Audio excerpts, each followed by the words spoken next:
Hello and welcome to the Over and Back Classic NBA podcast. I am Jason, and with me as usual is Rich. Hello, Rich. What is going on? Not a whole lot. We are on the precipice of a new NBA season. The 2020 season coming soon. We're already in the preseason. Things are happening. There's, people are getting mad in China, and things are getting awkward there. So, that's happening, and we are not going to talk about that because, it's new and it's recent, and there's not really much historical parallels to bring to that because things haven't gotten quite that weird internationally that I'm aware of in NBA history. If anyone wants to correct us, feel free to let us know. But as far as I know, I think we're kind of on new ground there. Yeah, I don't think NBA has really caused many international incidents throughout their history. Mostly, some domestic issues here and there. But they are weirdly at the forefront of the world. So much so that I have my mom and my wife and being like, "Hey, what's this Daryl Morey situation? Who's this Daryl Morey guy?" And I'm like, "Oh, yep, everybody knows about it now because it's like everybody that's like, hey, you know things about basketball. Tell me about this Daryl Morey thing." And I'm like, God. So I've had to explain it 6 or 7 different times, and now I'm at a point now where I'm a little kind of confused with what's it is.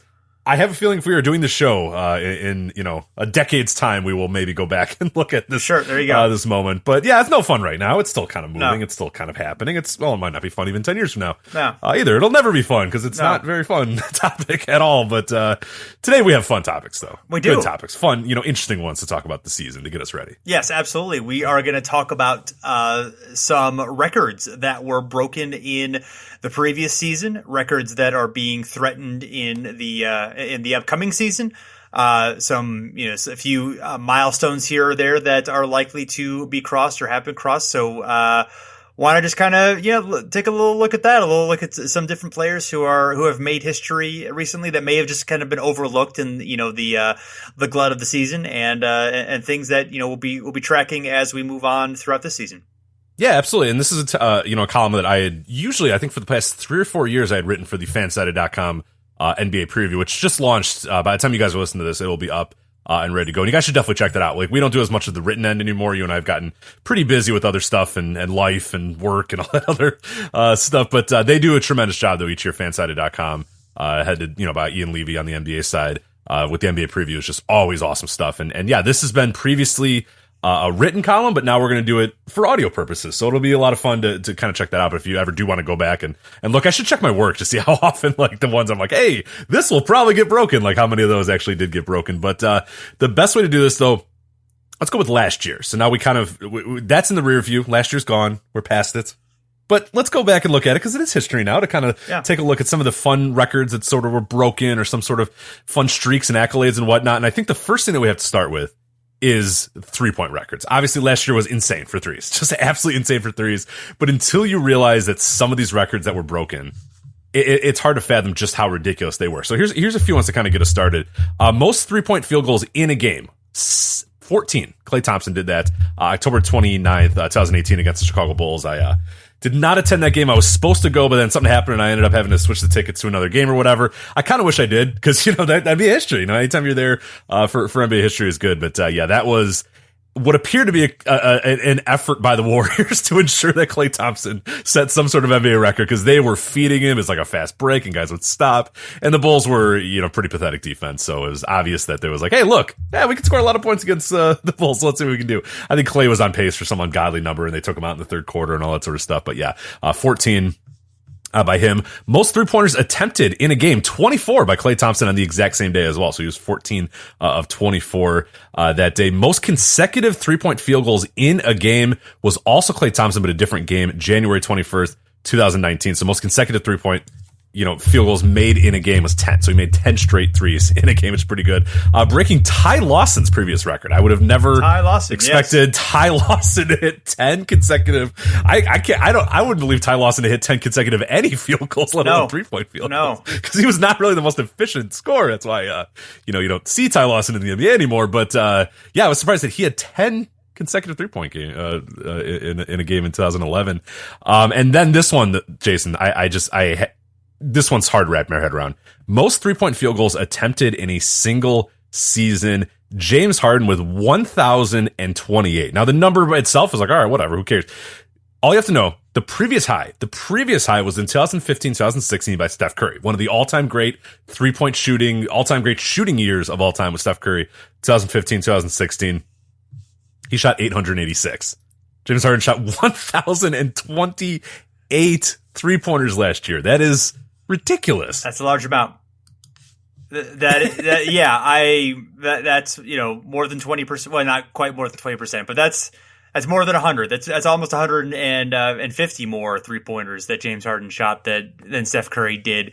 And again, that's obliterating a record which already was obliterating a previous record. I mean, we're getting nuts here. I was trying to quickly look up the increase in the total number of 3-pointers that have been shot over the past few seasons, because I know it's jumped a lot. Obviously, I couldn't find that offhand, so we'll have to dig into that one later. But if you look at 1,028 3-pointers in a season attempted by James Harden. Take a look at this list of Hall of Famers in the 3-point era who have less than 1,028 career 3-pointers made.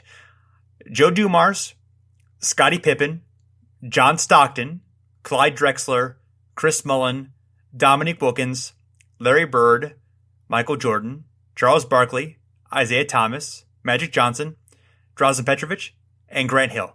And a lot of those guys known for shooting a decent number of 3-pointers in their time. And most of those guys played in that, that 95 to 98 spike when 3-pointers, jumped a whole lot, for the shorter 3-point line, and just kind of the emerging awareness that the 3-pointer was a bigger weapon, even though it obviously, didn't take off until, to the heights it did now until, the last decade or so. Yeah, it's a pretty remarkable list there, and those are guys that have made less than James Harden did, just attempted in the last year, which is just an interesting way to kind of look at it. And you're right, like, I mean, there's a lot of other guys that are on this list too, but a lot of other guys aren't well known for being good shooters. But somebody like a Larry Bird, you would assume, okay, well, he's probably on the list, and yeah, he was for his time. Larry Bird was a fantastic 3-point shooter, a volume 3-point shooter. Even Charles Barkley, guys kind of forget. I mean, he was a guy who would be known to launch some 3-pointers here and there. Grant Hill, a guy in his era, was known as a good sort of outside shooter, and they all just pale in comparison to what James Harden did in terms of attempts last year. It's just absolutely insane what he was able to do last year. And I can't say, I mean, we're gonna talk about this for next year and records that are going to be broken this next year. I mean, I guess there's probably a pretty good chance that he's not gonna. I don't know. I guess with Russell Westbrook, you could assume that maybe he's not gonna have as many as he had. But who's to say that there's not somebody else that's out there that's gonna have just as many or whatever? I mean, this is a record that I don't see it going back to the days of 1997 anymore. I don't see it going back to the days of 2002. Can it increase over this? I mean, this may have been the absolute peak, but I don't know. I mean, would you bet against that? I would absolutely not bet against that. No, I mean, at some point, I guess it's obviously going to have to stop, going up. At some point, it's going to peak, but there's no reason for it. At least right now, with incentives the way they are in the NBA, with obviously the more 3-pointers you shoot, the more you get to the rim, the better offense that you're going to have in most situations. Obviously, that doesn't hold true for everybody, but obviously the best team, the teams that do that effectively tend to win the most, and that's obviously what's going to drive the incentives here. So let's say move 3-point line back or do something else to change that incentive. I don't see it, I don't think it's going to increase as rapidly, but obviously this was a pretty huge jump from the prior season, and some of the other increases were more incremental, but I don't see it going down anytime soon, at least not significantly. Right, yeah, and a few other little numbers here. 3-point attempts in their career. Some of those same guys. Magic Johnson, 1,074 career attempts. So James Harden right on the cusp of Magic Johnson's entire career output from 3-point. Isaiah Thomas, 1,373. So James Harden a little 300 under that just last year. Larry Bird, 1,727. So again, 700 threes away from Larry Bird. I mean, essentially.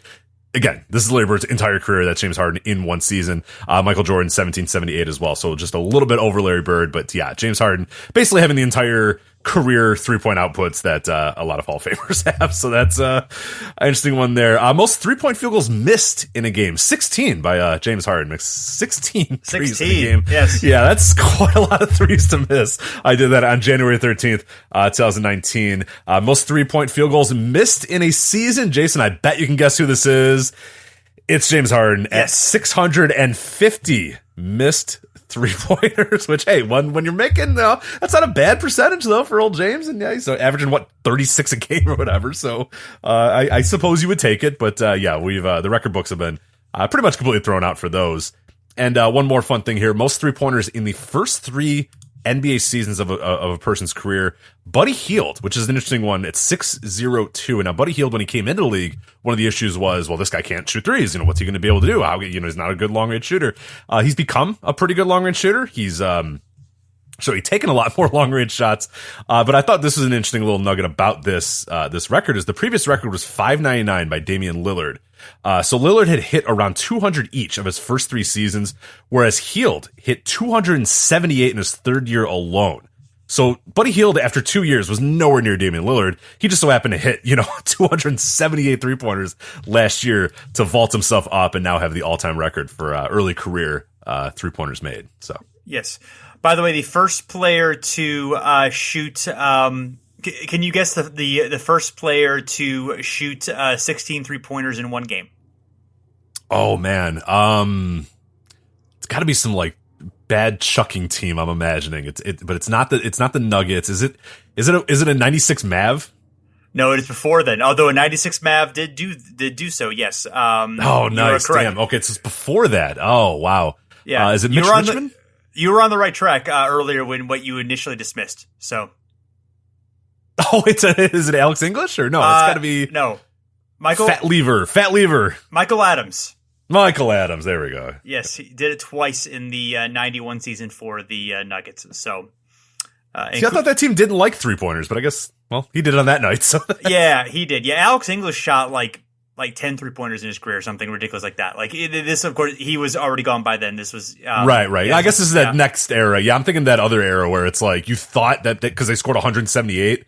That you're oh man, they're probably launching. Then you watch them and they're just taking 12 footers the entire game. Yeah, they're just not playing defense and running as fast as possible. Right. But you assume because you're 170, there had to be a ton. And then Alex English, literally like you said, never took 3-pointers, and you're wow, they would have scored 200 if they just had used the 3-point line. But yeah. So fun times. Yes. So looking at some of the team accomplishments when it comes to 3-pointers, the most 3-point field goals in a game by a team was the Houston Rockets, April 7th, 2019. The most 3-pointers made by both teams was 43, a combined effort from the Golden State Warriors and the New Orleans Pelicans, January 16th. Most 3-pointers attempted in a game by a team was 70 by the Houston Rockets on the same night as the Warriors versus Pelicans. So a lot of history made on that day. The Rockets also had a game that year with 68 attempts. So prior to this, the record was 61, also held by the Rockets in 2016.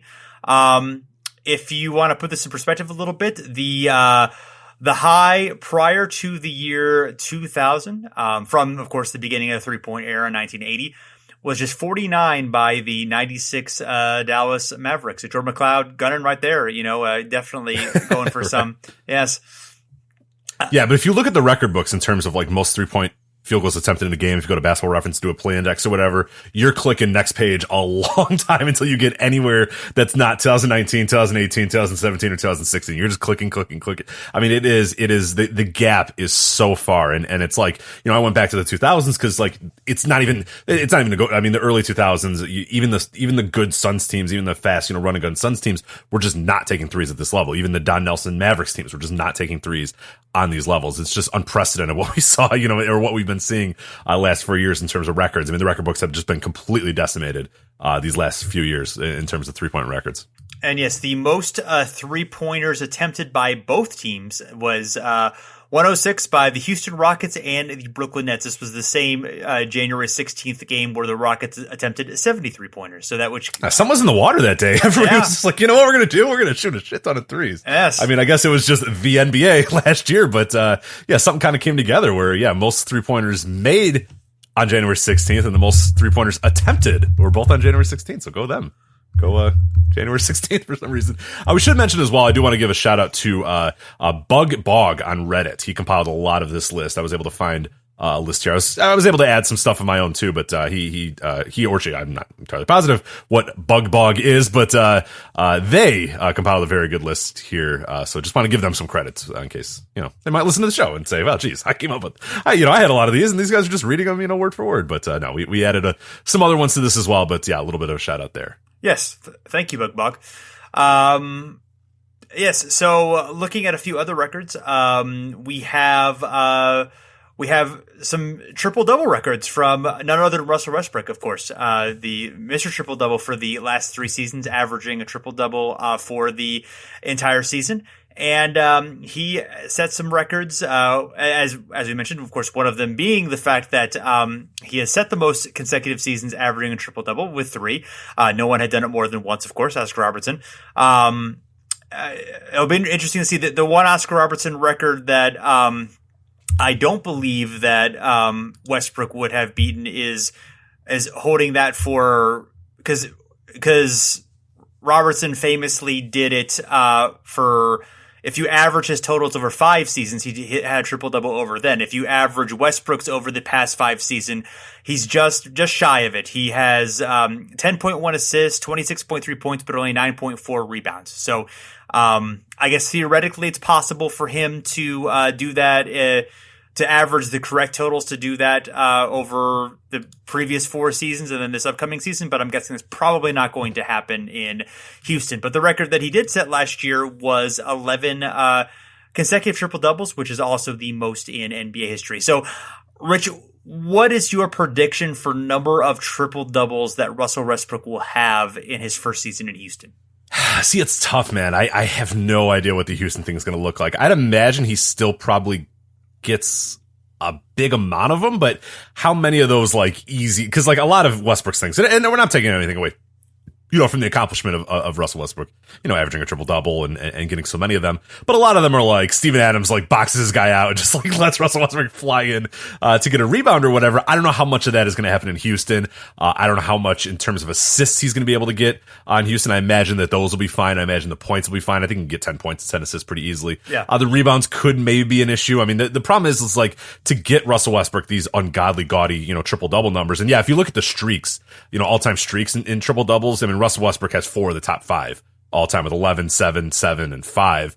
So a lot of what creates that is Oklahoma City basically allowing Russell Westbrook to kind of control the court in every single way and have, high usage rate and have, get every rebound that he needs or whatnot to start the fast break and all that sort of stuff. How much of that happens in Houston? I mean, I guess if you want to make Russell happy, you probably do try to make him get as many of those. But I do kind of wonder because this is the first time in his career that he will not be. He's still one of the featured guys, but you know what I mean? Not the toast of that franchise. He's not the, Oklahoma City, even in the Durant years, was a lot of appeasing towards Russell Westbrook. And I don't know that Houston is just going to roll out the red carpet like Oklahoma City did before. So, in terms of overall numbers, I mean, I don't know. I think he probably gets pretty close. I don't know if he averages it the entire year, but I think he's right on the cusp. Yeah, I don't think he'll get close enough in rebounds. I mean, points obviously be fine. Assists, I think, could be in the 8 or 9, maybe even 10 range. But yeah, I don't think he'll be rebounding enough. I'm going to guess 5 triple doubles for the season. Wow, that's low. Yeah, 5. Wow, yeah, not that many. I don't think. Yeah, I don't think it's going to happen.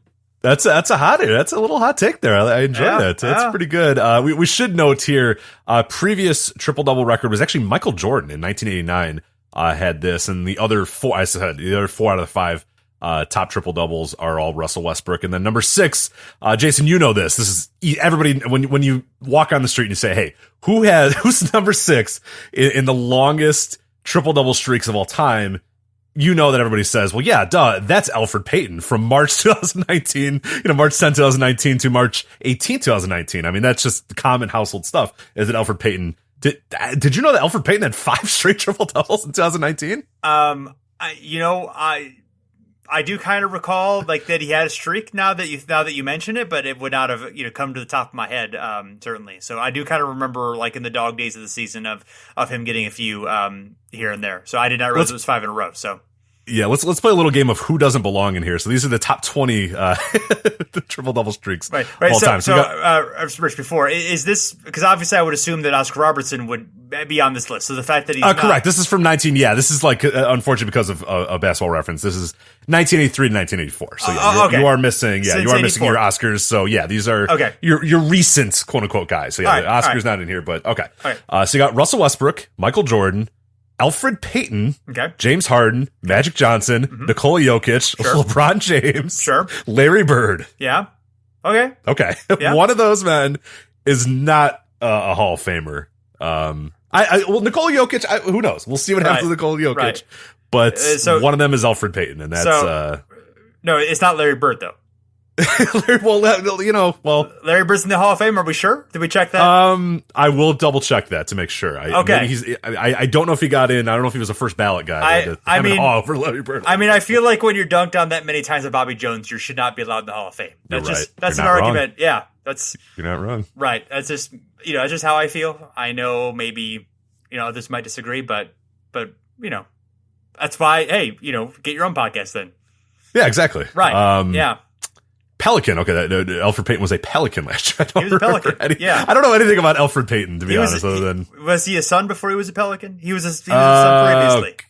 Yeah, well, I know for a fact he was a Magic for many years because I do know that. So my buddy had the full season tickets, and he could never sell the Magic games like ever. So I would always like get roped into. He'd like call me and be like, "Hey, you want to go to the Bulls game?" And I'm like, "Oh, they're probably facing the Magic, aren't they?" And sure enough, they were facing the Magic. So I got to see a lot of Elfrid Payton in the flesh, and yeah, he was a Phoenix Sun for 19 games at the end of 2017-18. So yeah, that's right. And then it was a Pelican last year. Yeah, I would not have been able to tell you that. And we're a history podcast, not a recency podcast. Yeah. Well, it's also Elfrid Payton. I mean, come on. Yeah. Like, I know most people. I don't know Elfrid Payton. Like, because why would you know Elfrid Payton off the top of your head? No, he's got the hair. That's about it. Well, and then he got rid of that, so now there's like no purpose to Elfrid Payton. Now he just has like normal hair, and it's because I think there was the one year where he took a shot and it like hit off the hair, and everyone's like, "All right, you got to get rid of this thing." Yeah. This is like absolutely like this is actually affecting your play on the court. Like, get rid of this thing. So now he's just got normal hair. So now there's like nothing redeeming about Elfrid Payton except for his triple double streak. So there you go. So. I'm sure he's kind to his friends as well.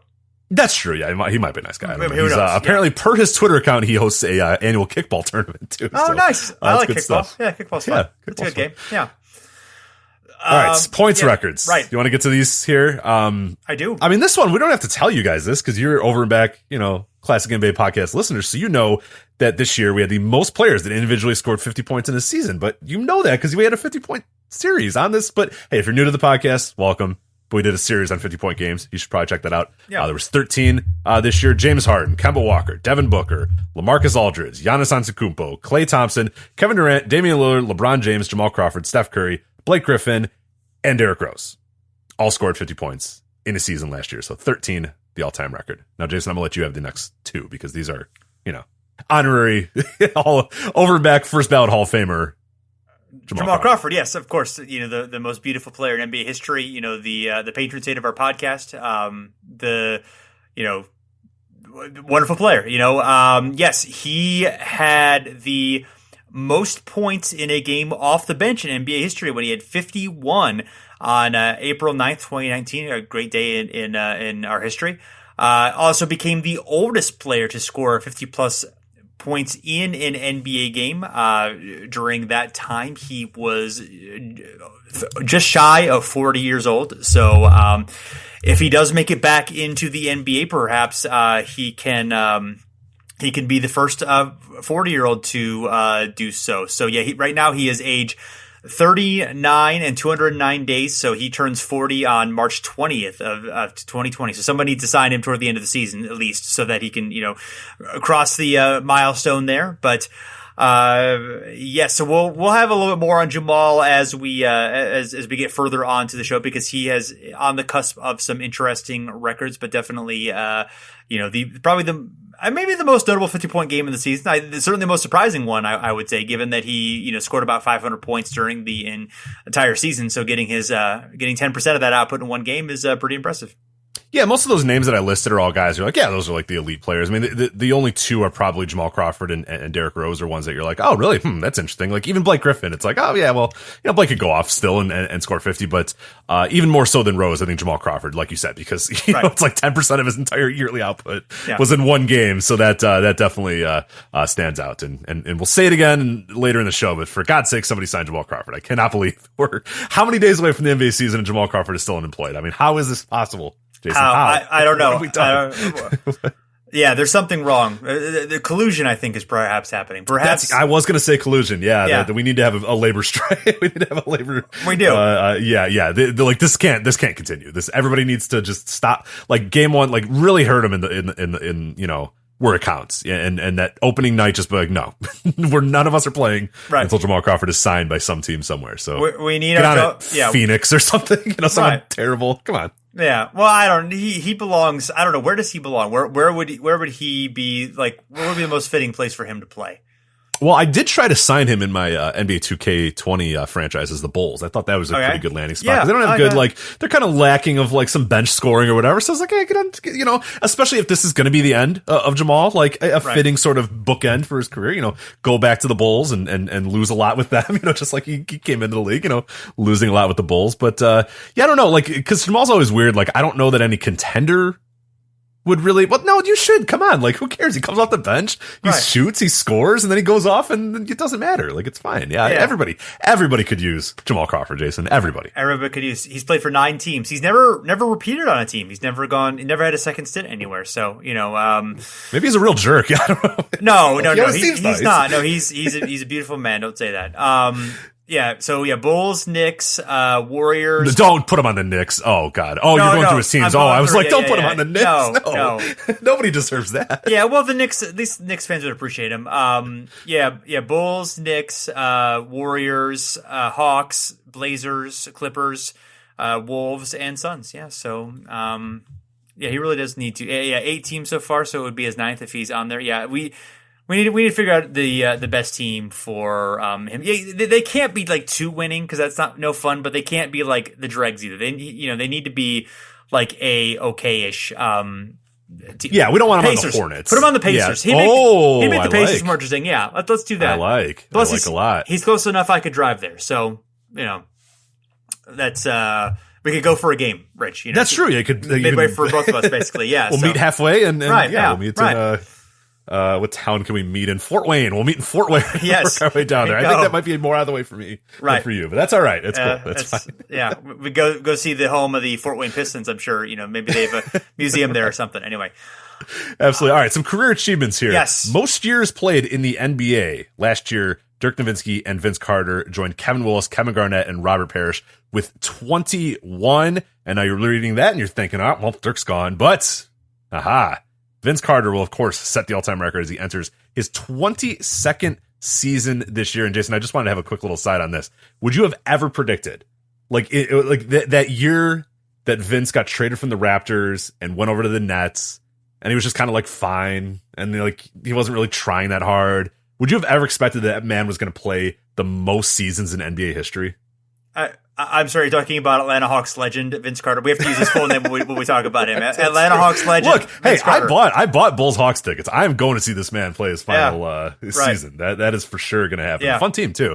But yeah, I would have never expected Vince Carter of all people to be the guy that sort of outlasts everybody. It's nuts. Yes. No, obviously it's fantastic. I know I would not have expected 22 seasons in the league. Pretty awesome. Also, of course, this season, assuming he plays in the year 2020, would become the first player to play in 4 different decades, which of course is, pretty awesome. Having been a rookie in 99 and of course playing in the 2000s and 2010s, playing in 2020. So that's really cool as well. Assuming just yeah. unbelievable. Yeah. Hopefully everything goes well and he's able to play. But yeah, it's remarkable, especially given that like what he was when he started his career, which was like the go-to guy for that franchise. Like those guys usually don't just become like role player guys. They either like, phase out, like similar to like an Allen Iverson type or whatnot, where it's like, yeah, I was great and now I just go away. And then, Tracy McGrady, similar style as well. But then you get guys like Grant Hill, which I think is kind of the template for a lot of what Vince Carter did, where it's like, after those injuries and after the issues that Grant Hill had, it was basically just like, it's cool. I'll just come in, shoot some threes and play some defense and get out of there. And it was remarkable how he was able to sort of become that and sort of evolve into that. And knowing Vince Carter, knowing what he was at certain points in his career and how, contentious it was for him at points as well. Like I never expected him to be like a guy that was totally cool just playing like 10 minutes a game, if that. But here he is, and he's been able to do it, and he's been able to carve out a pretty fun niche in the NBA. So it's been an awesome season to watch him, and hopefully it's a healthy season, and he can go out with a bang with a NBA championship for the old Atlanta Hawks, which I'm predicting right now. No, absolutely, no, I'm not. Absolutely. Do not hold me to that. Atlanta Hawks legend, yes. So what team do you think that Atlanta Hawks legend Vince Carter played the most for outside, of course, of Toronto and the Nets? So the third team he played the most games for in his career. Oh man, he played a lot of years in the Suns, didn't he? Like more than you want? No, he played 51 games for the Suns. So really? Yeah. Oh, okay. Well, it's not the Suns then. Is it like weird like the Grizzlies? It's not the Grizzlies, is it? You're fairly close. He played 199 games with the Grizzlies, which is his fourth most. So there's a team in there that he played for. I'm trying to think of a way to describe this without completely giving it away. But well, he was there in Orlando for a while too. Was it Orlando? He did play there, but only 97 games. What? Over I don't even know what other team he played for. The Dallas Mavericks. Right. Oh my God. Of course he was a Maverick for that long. Yeah. Wow. 2012 to 2014. He played 3 seasons with the Mavericks. So. I always forget that he was a Maverick. I don't know why. I watch the Mavericks a lot, but if Vince Carter's my favorite player, I should have loved Vince Carter. Him and Dirk together. Yeah, why didn't Wow. Why didn't that stick in your brain? No, I don't know. The brain is weird. It's it's a weird. I don't know. The brain is a weird thing. It's true. So yeah, speaking of Dirk, the most years with a single franchise, he broke that record, 21. Of course, ending his career all 21 years with the Mavericks. Going to be a long time before anyone breaks that one for sure. Greg Popovich has the most wins by a head coach with a single franchise, 1245. He's also third on the all-time list behind Don Nelson. He's 90 games behind Don Nelson and 87 behind Lenny Wilkens. So we'll obviously not break either one of those next season, but probably would do so into certainly 3 seasons, assuming he remains with the Spurs for that long, which seems possible, although, you never know. He's obviously getting up there and maybe looking to do something different. Yeah, that's it's going to be interesting here to see what sort of happens with him and whatnot. But it's a little while to go until we see him, in terms of all times. But yeah, it's remarkable the career he's had. So yeah, absolutely. And if you look at also the most All-Star game starts, 15 by LeBron James is tied with Kobe Bryant. We're going to go ahead and presume that, unless there's some sort of complete disaster this year with LeBron, he is likely to pass Kobe this season for the most All-Star game starts. So pretty remarkable. He's got some other achievements that we're going to be discussing in a little bit that he is likely to achieve this season as well. Yep. And here's a little bit of movement in the all-time rankings. We'll talk about some of these in our next section here. But Steph Curry moved to 3rd all-time in 3-point field goals made. Kyle Korver moved to 4th. Chris Paul moved to 7th in all-time assists. LeBron James moves to 10th. Chris Paul moved to 10th in all-time steals as well last year. And then LeBron James moved to 4th in all-time points. And Dirk Nowitzki moved to 6th. But of course, Dirk will not move anymore unless barring a random comeback. But LeBron moving to 4th. We'll talk about that here in a little bit because he has some other movement that he could possibly be making as well. And then a few other little fun things here. Most consecutive years a team has made the playoffs, tied for first 22 seasons by the San Antonio Spurs. No matter what, even if Davad Bertans is like one of their top players, they're still going to find a way to make the playoffs. They did it to 22 straight years. What is remarkable though is that's not the all-time record. They're tied, in fact, with the Syracuse Nationals / Philadelphia 76ers, who made the playoffs every year from 1950 to 1971, winning 2 titles in that span. We should note as well that the Spurs have 5 titles in those 22 years that they've made the playoffs as well. And really what's remarkable even more about the Spurs is that the one year that breaks that up is the David Robinson injury year, where they were basically just like, you know what, it'd be fine if we lost every game that we played because we want to go get Tim Duncan. That's going to be a good thing if we get Tim Duncan. So really, I mean, like, that's such a weird year that if you strike that from the record, it goes back to, God, what the early 90s. Yeah, probably 1990, I would guess. Yeah. With David Robinson. So it's just absolutely nuts. Like, I know you can't throw that year out, but like, you know, you kind of can because it was like a very different year and they weren't really competing that year, but it's unbelievable what the Spurs have been able to do. And yeah, the narrative that like Duncan was the reason that they became a dynasty or whatever you want to call the Spurs isn't totally fair. I mean, Duncan obviously took them to the next level, but that dynasty was you know, the building blocks that were set, you know, in the early 90s with David Robinson. Absolutely, yes. And I did not realize that with the Sixers and the Nationals, the 22 straight years. It's pretty remarkable there. I mean, obviously the NBA was a lot smaller then, but that's still you know, quite an impressive streak there. Of course, then just a year after ending that streak, they were 9-73. So that was definitely a pretty big fall for them. Right. You know, Jeez. yeah, man, that's what the turnaround. Right. Yeah. Not great. Yeah. They had been in the playoffs every single year. They had been a franchise up until 72. You know, so that's saying something right there. That's very interesting. Perhaps, you know, we got to revisit the whole Celtics, Sixers thing. Maybe the Sixers were really the better franchise over that period of time. You know, they made the playoffs every year. The Celtics can't say that. So exactly right. Yeah. Where are you guys? Yeah, exactly. Man, that sucks. 22 straight years, then you win 9 games. You just become the worst team of all time. It's that's not worth it. But most consecutive games with a turnover as well. 247 by Russell Westbrook. The streak is still active. Second place is James Harden with 218. So his streak is also active, and I am going to imagine that both those men will probably keep those streaks up for many more games, because as long as there's a basketball and there's the other team, I think that they will they're Russell Westbrook and James Harden like finding the other team and like giving the other team the basketball a lot. Yeah, so that's right. Well, you have the ball in your hand that often. That certainly says something. Yes. Most consecutive games with 10 points or more, 928 by LeBron James. It was still an active streak. Michael Jordan previously had 866 games from March of 1986 to December of 2001, which is the previous high. So yeah, we'll see how long that one lasts. I mean, I wouldn't expect it to end anytime soon, but you always, you know, freaky stuff can happen. So we'll see how that goes.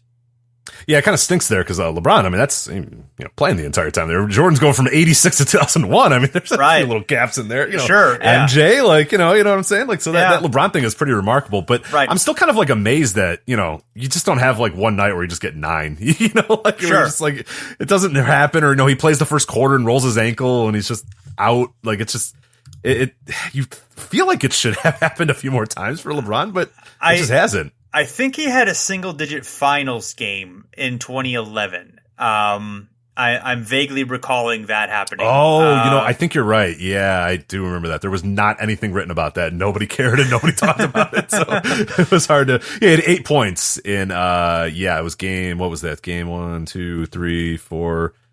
Game 4. Yeah, it looks like game 4 of the NBA Finals. He only had 8 points. So, there you go. Yes. Yeah. So yeah. That would never happen to Jordan. No. Exactly. Okay, let's get to this season now. You're saying, hey, this new season's coming up soon. What do you guys got here? Yeah. So here's some records that could get broken in this next season. Points we mentioned here. And these aren't all like records. These are just kind of also like where guys can move up and where they can become in the all-time ranks and whatnot. So points, even with an abbreviated 55 game season last year, LeBron, if people don't remember, was out for a lot of the season. One of his first real seasons where you know, he missed significant time. Played only 55 games last season, but he still scored over 1,500 points. Coming into this year, he is only 1,100 points behind Kobe Bryant, which means he is very likely to step into third place next year. I think it's a pretty good guess that LeBron will probably get over 1,100 points this season, again, barring a complete disaster. But what's I think a little bit more interesting, and this is kind of what I'm curious on your thoughts too.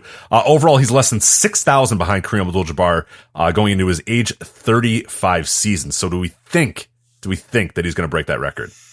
Yes, I think he's going to break that record. I think he's at the point where it just seems so unlikely to me that he's not going to be at least, an effective, maybe not a great player at some point. Eventually that he's going to fall off of that point, but he's still going to be a good player and still a player who plays a lot of minutes and scores a lot of points.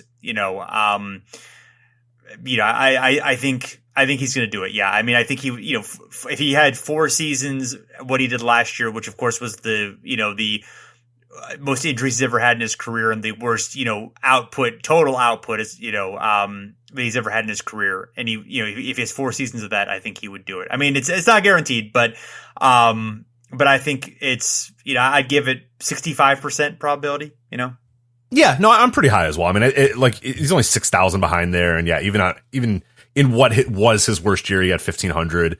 And if he stays healthy, there's a lot more there. And I think it's pretty likely too that even if he's not that I believe in 3 or 4 years, LeBron's just going to be a completely, unplayable or whatever. But even if he's just not great, not good, but just kind of there, that if he's 400 points away, they're still going to trot him out there. He's going to want to go out there. He's going to want to set that all-time record. So yeah, unless he has just some giant debilitating injury or whatever, I have a feeling that, yeah, he's probably going to do it. I'd probably be leaving a little bit higher. I'd probably about 75%, 80%. Okay. That he gets there, but we'll see. Again, you never know. And 35 plus is an interesting time, for someone, especially with as many miles as he has on him. But, I will see where it goes there. But 20,000 clubs. These are guys likely to join the 20,000 point club.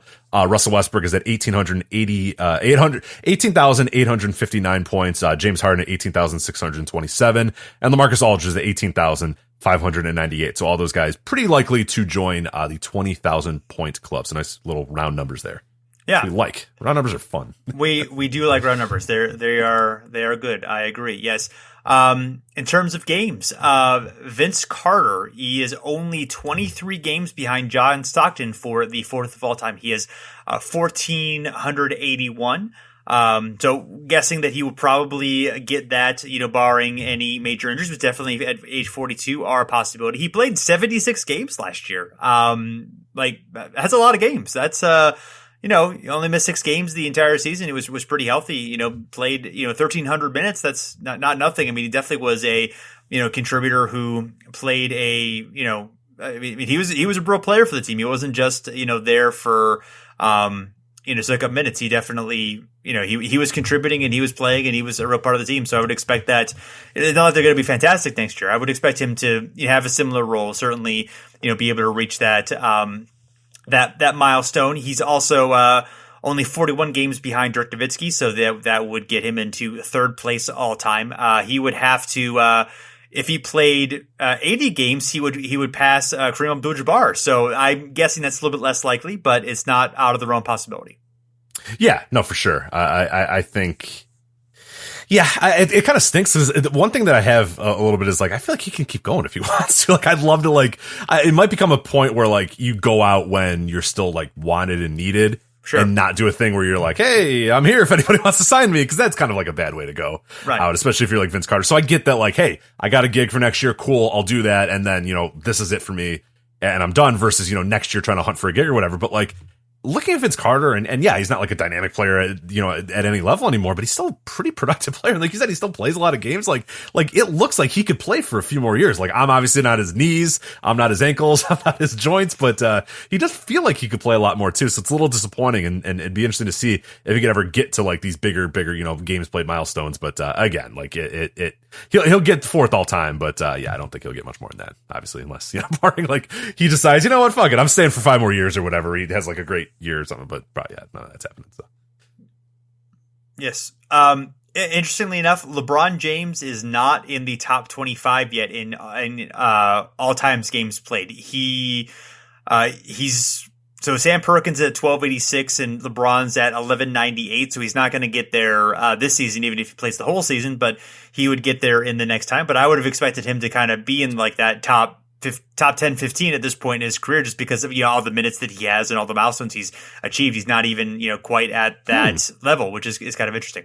Yeah, because I don't think of LeBron like missing much time either. Like, yeah, he's obviously had a few, that last season and a few other years where there's been little nicks here and there, but otherwise, yeah, he's pretty reliable. So yeah, that's fascinating. Why is that? That's so strange. Well, he just hasn't played quite long enough, even though he's played forever, but he just hasn't, he just hasn't quite. He's only 14, 15 seasons in his career, which is of course a lot, but not quite at that level. But it's really interesting to think about. Yeah, so he's no Sam Perkins. I've always said LeBron is no Sam Perkins. So, yeah. Right. Yeah, he's the fewest games that he played, outside of a lockout year was 69 up until this season. So this was really the first year where he missed major time. And other than that, he's pretty much played 75 plus games every year. So yeah, it's not like he's missed. Yeah, like you said, he's not like he's missed a whole lot of games. He's only not started one game in his entire career. Yeah, that's awesome. Well, speaking of that, nice little segue here. Game started. LeBron is only one game away from passing Kobe Bryant to enter top 10 in games started. So not overall games, but games started. And James could really vault up this list this year as well. As he's only 23 games behind ninth place Gary Payton, so I think he's going to probably pass that. He's 88 games away from seventh place Paul Pierce, so obviously that won't happen this year, barring like a midseason trade to some team that hasn't played half their games or whatever. Yeah, well, Bellamy, Yeah, exactly. That's the only way you can do it, is if somehow whatever team the Lakers trade LeBron James to at the trade deadline has 4 or 5 games behind everybody else, which seems pretty inevitable. When the Timberwolves are 4 or 5 games back and LeBron James gets traded to there, then then he might be able to do that and pass Paul Pierce. Yeah. So, but overall, James is still 274 games away from Karl Malone at number 1. So he, similar, and I'm assuming the game's played is that way too. Like, he's going to very quickly start vaulting up that list and passing people. It's just, you got to get to that upper, the 18 years played, the 19 years played, those sort of years until you can really start doing it. So yeah, he's still quite a ways away, but all realistic possibilities that he could be at the top of those lists, in some time. Oh yeah. I mean, I would expect him to be, very much in the top 5, if not, first on most of those records by the time he's, ends his career. So, looking at 3-point attempts, and surprisingly enough, not about Steph Curry, but in fact about our favorite player, Jamal Crawford. Once again, we get more Jamal talk, so that always makes us happy. He is currently, he is third all time in 3-point attempts, and only 109 3-point attempts away from moving into second place. Guessing he's not likely to get there for his entire career. Last season, he had quite a bit fewer than that. He had, well, actually, no, take that back. Last year, he had 202 3-point attempts. That was so. He got his. Yeah, don't worry. Never mind. Yeah, I was off on. I was looking at the 3-pointers made, not the 3-pointers attempted category. So I was confused for a moment. So yeah, he'd get there. Yeah, never mind. Second place. So. Yeah, and then in all but 2 of his NBA seasons, and those were early in his career, where he has reached that. So that actually should be easy, but that only if a team signs him. So hopefully, again, Indiana Pacers. We've chosen you as the team that needs to sign him, so go ahead and do that. He only needs 586 points to reach the 20,000 mark. He had 508 last year, so that's not unreasonable. Although again, he has to have a team. And, but if he does not get a job somehow, which would be ridiculous, we're pretty sure that he would finish with the second most points in a final game in NBA history next to Kobe's 60. It seems unlikely that anyone has scored more than 51 in their final game in NBA history. I did not get a chance to look it up, but I'm just going to make an educated guess. And if I'm wrong, please correct me. Yes. Yeah. I think you're pretty safe in that guess too. So I will not correct you right now, but, if somebody wants to, they definitely can. But yeah, it's pretty interesting there, but yeah, somebody just please, for God's sakes, please, please sign Jamal Crawford. It's unbelievable here that he's still not. But move on to 3-pointers made here. So Jamal not at the top of this list because Jamal gets his. He doesn't always make his, but he gets his. He's 7. That's pretty good. Yeah, no, not bad. I mean, yeah, that's not bad. But Steph is the one we're going to talk about here. Steph Curry. He's only 77 threes away from passing Reggie Miller for second all time, and he's only 490 3-pointers made away from passing Ray Allen for first all time. So Curry only, quote unquote, had 354 threes last year. So that's probably not going to happen this year. But, no Clay, no KD. Maybe he starts feeling himself and goes, you know what? Yeah, I'm going to make 500 threes this year, but probably not. No, it's probably not going to happen. So it'll be at least another year until he passes Reggie Miller or Ray Allen, I should say, for first all time. Unless Steph just goes, no, I'm winning MVP and I'm proving that I didn't need any of those guys, that it's all me. And somehow defenses haven't figured out that Steph's just only going to shoot 3-pointers and he's not even going to try to get other people involved in the game, which I guess, is if anybody could do it, it would be Steph Curry. But yeah, probably not likely he's going to hit 500 threes this year, but maybe. Yes. Looking defensive rebounds. This one maybe hard to believe, but Dwight Howard is going to pass Akeem Olajuwon to become 6th all time in defensive rebounds. It's hard to believe. That's almost impossible to believe. Yeah, it's just the Dwight thing where, like, I guess, and we always think this too, like, it's hard to fathom how great he was, in his early years, because he's become he's just such a dork these days, and he's so annoying and nobody wants him, and he's just kind of like bounces around the league, and eventually, probably after this season, he's just going to be out of the league in general. But like, he was so good as a young player, and just accumulated so many rebounds, and he's played a while too. Like, again, I think we kind of lose track of how long Dwight Howard's been in this league, but the fact that he's going to pass, Hakeem Olajuwon in defensive rebounds is still tough to kind of swallow, because it's like Hakeem is, regarded as one of the greatest, centers of all time, and Dwight Howard's not. So yeah, for a time he was incredible, but yes, overall in history he's definitely in that second, third tier of all time centers, which is still pretty good, but obviously not Hakeem Olajuwon good. Yeah, but 202 to pass Hakeem for 6th place all time. He has a few hundred to go before he gets in the top 5. He would pass Dirk Nowitzki next if he gets to that point, which definitely is possible. Interestingly enough, there are only 3 players on the active list in the top 25 all time for defensive rebounds. One of them, of course, being Dwight. Do you think you could name the 2 others? Oh man, defensive rebounds. Okay, so give me the stat again. Let me just think about it in my head. Yeah, all-time defensive rebounds. They're in the top 25. There are 3 active players on that list. Dwight being one of them. There are 2 others. Ooh, is Tyson Chandler considered active still? I think yes, right? No, he is active, but he's not on the list. So it's not Tyson Chandler. Wow. Although he's not far. He is about 103. He's about like 150 to get onto that list. So to get to 25. Wow. So he'd be my number 1 pick that I would have on there. Man, I think I'm stumped on this one. I don't know. Well, one of them is one of if not the greatest player of all time. So Vince Carter. Oh, of course, Vince Carter. Yeah. No, LeBron James, obviously. Not Jamal Crawford. And one of them is also very great, but not quite Hassan Whiteside. Right. He played for the Milwaukee Bucks last year and is going to play with the Blazers this year. Oh, Gasol. So Paul Gasol. There you go. Paul Gasol. Yes. So there you go.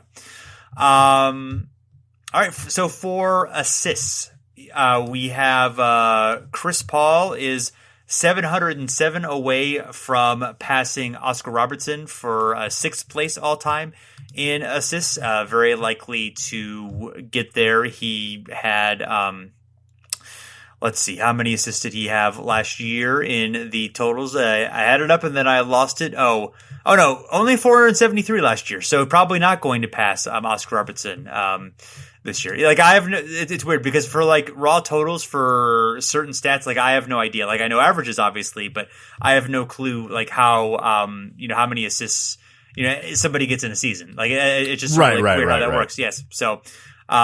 Yes, his career high was 925. I when I was doing some research on that, I was like, my God, Chris Paul, New Orleans Hornets, Chris Paul was just ridiculous, just unbelievable. And what's interesting is, he's 960 assists away from Magic for 5th all time. So that's obviously not going to happen next year, but like peak, New Orleans Chris Paul could really challenge for that. That's like, oh my God. Like when you look at what he does today and like today, Chris Paul is still a very good player, still a very productive player, still a very good player, still a good point guard. And when you realize that he had like double the amount of assists in New Orleans, it's like, holy crap, he was amazing. Now they were sort of notorious for, inflating those a little bit, but stop. But no, yes. Now, granted, now if he's healthy, like 700 I don't think is out of the question. I don't think it's likely. But if he plays, he's only played 58 games the last 2 seasons. So if he plays 75 games, then I think and also he's probably going to. I mean, assuming he plays for OKC the whole year. he's probably going to be in a team where he's probably going to have more assist opportunities just because he's going to be passing. He's going to. And I feel like he'll have the ball in his hands more because he's the kind of the guy who can handle the ball there. And so I think he'll set up guys. So we'll see. But yeah, unless he just completely decides this is stupid and I don't want to be a part of this anymore and just kind of loafs around. But I think he'll probably start taking it way too seriously, getting mad at bad players for being bad pretty soon. So yeah, that's definitely a possibility. So yes, Rajon Rondo is 25 away from 7,000 assists. So that's something right there. LeBron James is 305 away from passing Gary Payton for 9th place. It's kind of interesting to see him pass Gary Payton. A guy assists, right, yeah. So, yeah. And looking at steals, Chris Paul is 40 steals away from passing Akeem Olajuwon for 8th place. So again, that one definitely seems like one that he that should accomplish. Of course, Akeem's obviously was known for being for having a lot of steals for a big man, but I'm surprised he's that high on the all-time list in steals, even considering that skill. That's pretty incredible. Yeah, oh, for sure. No, it absolutely is. And yeah, that's another interesting Chris Paul one here. And this is a guy that, like, again, because he's kind of a jerk and people kind of hate him, but like, this is an all-time great. Like, you're watching the career of an all-time great. So I know there's a lot of people that, like, don't really like the guy or don't really think he's overrated or whatever it is, but like, realize that you're watching an all-time great player. So like, really accept that and really like enjoy it, as long as it's going to last. I mean, I don't really like the guy. I don't probably want to hang out with Chris Paul, whatever, but like, I love watching him because it's like, yeah, I always say, and I say this to people that like, I have a bunch of people that are like, oh, I hate LeBron James. I'm like, whatever. But like, remember that you're watching an all-time great. Like, don't waste that. Like, you're going to regret in 20, 30 years being like, crap, I could have watched a lot of Chris Paul. I could have enjoyed Chris Paul in the moment, but I chose not to. Like, don't choose not to like Chris Paul. I mean, Chris Paul, you're watching an all-time great point guard at work there in terms of when you talk about the steals and assists and all that sort of stuff and the leaderboards and the guys he's passing and whatnot. I mean, this is one of the best point guards of all time. So enjoy it and take some solace in it. So yeah, I think the Thunder might actually be fun to watch next year and actually might be okay. Like, I don't think they'd be great or anything, but I think Chris Paul is still good enough that like for sure. Yeah, they have an issue where like they don't want to be good, like, at all. Maybe, like, they probably want to be bad, but Chris Paul and Gallinari and a few of the other guys and Steven Adams, they're going to be like, they're going to win like 42 games just because like they have enough talent on that roster to win 42 games. But I don't know if they want to win 42 games. I think they probably don't want to win but I don't know. Maybe OKC. I mean, OKC isn't used to ever having bad teams. Like, pretty much from the moment they've moved to Oklahoma City, they've been pretty good. So this will be like the first time where it's like, hey, we're bad, but they might, like you said, I agree. That's kind of my hot take as well. With the Thunder is like, they could be pretty good unless Chris Paul's just like, I'm over this and I don't want to play and please just trade me and I'm not going to play anymore. But if he goes out there and plays like even, half-ass Chris Paul and the other talent that they have on that roster, like, they'll be pretty good. They'll be a pretty fun team to watch. I would think so. Yes, so he's 85 away from passing Clyde Drexler for 7th place, likely to get there. He's 185 away from Scottie Pippen for 6th, probably not going to get to that. He hasn't had that since, back in his prime with the Hornets. So, and then last but not least, we have the age milestones. I will let you take this one, Rich, because I know how much you love to talk about him. Oh, well, you're older, so you should take on. That's rude. That's true. I'm so sorry. That's all right, Rich. That's all right. I get it. I see how it is. It was just, it's kind of a layup there. But anyway, Vince Carter, at some point, as you mentioned a little bit earlier in the show, if he is able to play through the entire season, or at least the last half of the season, he will enter his age 43. That will tie him with Robert Parrish for the 3rd oldest ever. So now there's a little caveats there in terms of who has the number 1 records and all that sort of stuff. So Kevin Willis, and we talked about this on a previous show, maybe a few shows ago, played into his age 44 season with the Dallas Mavericks in 2007. Now it was like a 10-day contract, and I think maybe he signed an extension on the 10-day contract or whatever. But yeah, he was 44 at that point, and really essentially was just kind of there. Like, he didn't really play that much, didn't really contribute all that much, but still, regardless, you can't take it away from him. He played into his age 44 season. And then Nat Hickey, famously played as a 46-year-old for the 1948 Providence Steamrollers. Only 2 games. Pretty much, I think he had like 1 point. It was as much of just kind of a, hey, look at this old guy playing for the Providence Steamrollers. Hey, come buy tickets. Than it was for anything. But still, hey, again, can't take it away from him. Nat Hickey got on the court and played as a 46-year-old. So yeah, that is still the all-time record. Yes, Nat Hickey was also the coach of the team as well. So, I think he just kind of got out there because his average, yes, he scored 2 points in his entire career. And 2 points. I'm sorry. And 2 points and 5 fouls. So, I like it. 0 for 6 from the field, but of course, 0 for 6 from the field wasn't a bad percentage in 1948. So, there were a lot of missed shots. Is my point. So, a true shooting percentage of 137 of his career. So, yes, Nat Hickey. There's and if you don't know, like he had never played before either. Like he played earlier, like professional teams in the 20s and whatnot. He was doing all that sort of stuff. But this was kind of like his, for Basketball Reference, if you look at it, this is like his debut in his like rookie season was at a 46-year-old, but like it's not actually true because he played a lot in like the ABL and the NBL and all that sort of stuff. So the leagues that, the NBA doesn't want to, really address or collect stats from. So he was an actual player. So if you go and look at Nat Hickey's, Basketball Reference and you think, oh, this is just some like fat coach that like put himself on the court because he wanted to. And it's like, no. He was an old coach that put himself on the court because he wanted to, but he was actually like a legit player in his prior years as well. Because his Basketball Reference page will give you the idea that he just like, all right, he was like smoking. He's like, all right, someone's got to go out there and show these kids how to play, and like just went out there. But no, he probably still did all those things, but he is actually legitimately a legit basketball player. So. Exactly. Yes. So, yes, the Providence Steamrollers 6-42 with a -10 SRS. So not great. It's not great at all. Not a great team. I didn't know this. He was a baseball player too, and so it looks like he was a manager in baseball at the same time that he was playing professional basketball. That's awesome. There you go. I love that. So he was a minor league manager for the Williamson Colts in 1938, and I believe he was still a pro in 1938 too. I think he was still playing for the original Celtics of the ABL. So that's how you do it, man. That's like in the off season you coach minor league baseball and play minor league baseball, and then in the regular season, you play for the original Celtics. So that's a good way to go. Yeah, he very interesting. Yes, he was what was I going to say? I completely lost my train of thought. It's been a day, Rich, so I apologize. We'll just move on from that one. But yeah, he played for he had 2 stints with the Eddie Hollies Majors. So that's my favorite team. My favorite team of the early 20s. Right. The Cleveland Rosenblums, the Boston Trojans, Pittsburgh Raiders. Yes. So I played for the Kotskis. There you go. In the the Indianapolis Kotskis. Yeah. So yeah, we don't have enough teams named after their owners. I mean, no. Hypothetically, and this is a complete hypothetical, that like some man named Robert or Bob for short would own a team.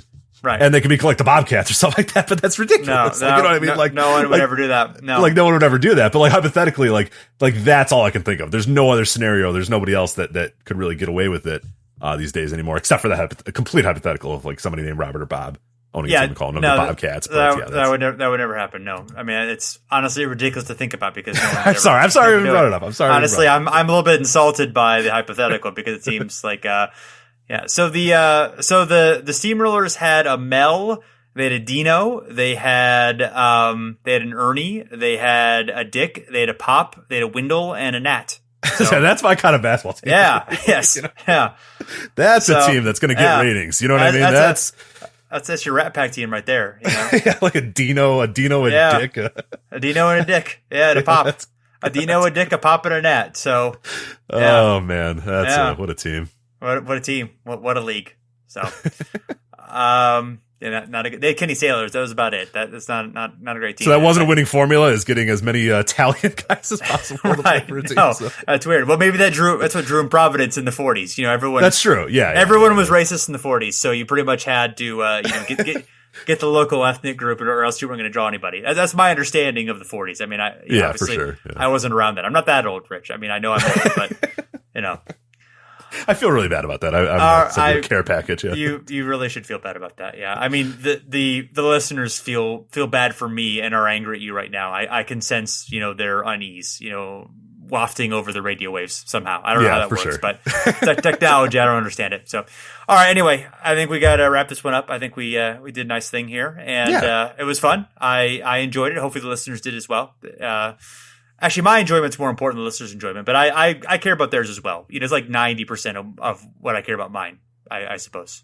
So absolutely. No, it's all about our enjoyment here. And that's why, you'll mention it here in a bit. Give us a review because that's all about our enjoyment. Like, more people listen and more people do all that. But then we see a new review come in and we're like, ooh, we're good. Yes. We're the best. So. Yeah, it's a blessing. And then we're sad for days if it's a negative review. So don't do that.